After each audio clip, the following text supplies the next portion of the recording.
Hi once again then folks, and welcome already to the 8th out of 10 packs that I've done in Special Projects pack number 3.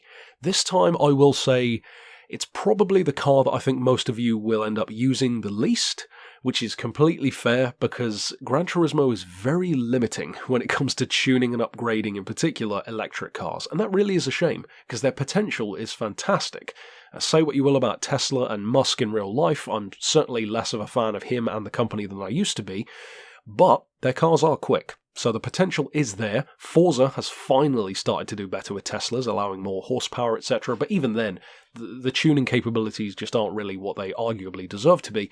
In this game, this build is purely a showcase tune, which is what I would refer to as being a car just to drive it to experience something different, but not necessarily something you're going to race, you know? And I'll have flashed up on screen the player who did the design. As I recall, it was like a real-world concept of a racing Tesla, if I recall correctly, so it's a nice representation of that. As far as the upgrades, that really is where we get into the limiting factors, and the unfortunate thing is, there are two parts of this car that desperately need to be tuned. It's not the weight and it's not the power. Those are workable. The two things are the diff and the ratio, the drive ratio. If you could just change those two things, you could immediately reconfigure the handling and give it so much more top-end potential. Because as it stands, you look at the point level on this thing, it's pretty high. 638 is like borderline group, 4, group 3 kind of territory in some cases if you detune one. And for a car that can only do like 135 mile an hour, it's very, very limited. Limited literally. So the weight, of course, you want the full package there. Sports hards come with it as standard, but obviously we're not using those. We've got stage 2 weight, the power restrictor and the ballast. For the semi-racing stuff, of course you want the fully customised ECU. We'll take any advantage in horsepower that we can get. Stage 3 weight, of course. You could go for the stability. It makes no difference to the points. I've opted not to do it. I'll leave it down to you.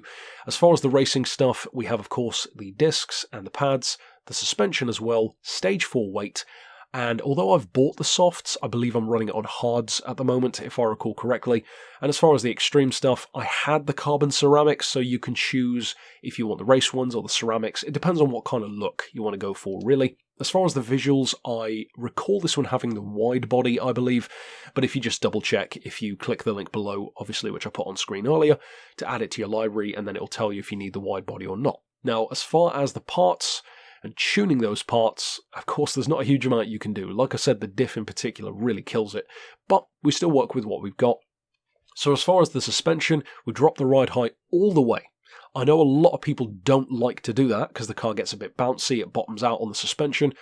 It doesn't really matter too much on this occasion because it's not like it's a car you're going to be winning many races with. It's just a showcase of technology. So I've got anti-roll on 4 and 7, 35 for the compression, 42 for the rebound, 3.3 on the frequency, so fairly high on that, 3 degrees of camber, and then a hell of a lot of toe. And the reason why I've had to give it so much toe on the front and the back is to make up for the total lack of diff tuning. So it's unfortunate, but again, we work with what we've got. So we've towed it in way up to 80 on the rear, towed it out way down to 30.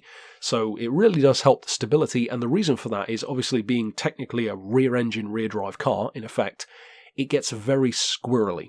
And it does it quite randomly. It just kind of steps out for no apparent reason. So without that diff, you really do have to just work with what you've got. Of course, the ballast isn't touched, the power isn't touched. The downforce I've set as high as it can go, because who cares about top speed anyway? It doesn't really make that much of a difference. And as far as the rest, you can see what we've done here. So super simple. One of the easiest builds to do out of all the ones that I've said. But of course, if we now jump out to the track, you'll be able to see what the car can do in practice.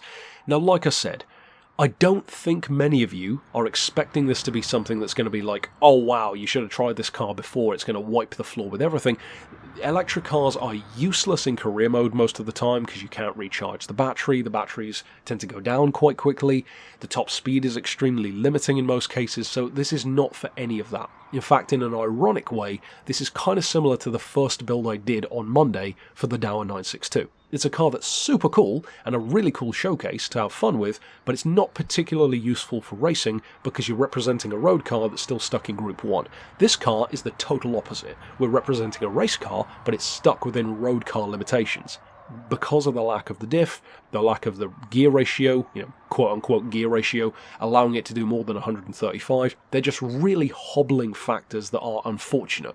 However, it still is a fun car in its own sense. So if you do have a Tesla, if you never use it, and if you want to just try and create something out of it, just to try, then give this one a go. And if you do want to use it for racing, I think the one major thing that I would recommend trying is slapping some lower grade tyres on it, because of course that will drastically drop the point level and make it that much more useful.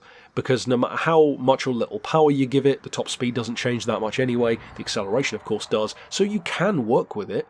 It's just that the points are so high for no real good reason.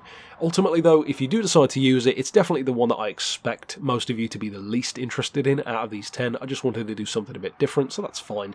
And of course, if you haven't checked out the others that I did this week, there are some really badass ones in there, so check those out. And of course, stick around tomorrow for the final 2 cars of pack number 3. But that's it for this vid. Of course, I'll see you then, and for now, as always, thanks for watching.